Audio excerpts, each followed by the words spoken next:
Welcome to Blizzard Fire. We hope this video helps fire up your solution. You begin by opening the YouTube app on your phone while the TV app is active. This lets you see and manage connections immediately.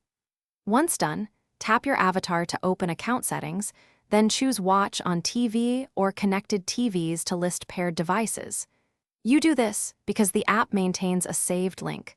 Removing it from this menu severs remote control and casting ability. Make sure to scroll the device list carefully and select the TV you want to remove before confirming the unlink. Next, remove the specific TV entry. On your phone, tap the TV name in Connected TVs and press Remove or forget to unlink immediately. If you prefer or cannot reach the phone, open the YouTube app on the TV, go to Settings, right arrow Linked Devices, and choose Remove or Sign Out from that device. Also verify on your Google account device activity that the TV session no longer appears. This double check prevents ghost connections. Doing both ensures the account token is revoked on both ends and stops future automatic reconnections. Finally, confirm the unlink by restarting both devices and reopening YouTube.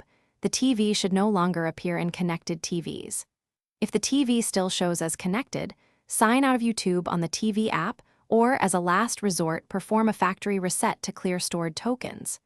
Make sure to also remove the TV from your Google account device list to revoke access server-side. Troubleshooting tip: if a stale connection persists, change your Google password to force all devices to re-authenticate, which immediately severs unauthorized links. Thanks for watching. If you found this helpful, don't forget to like and subscribe.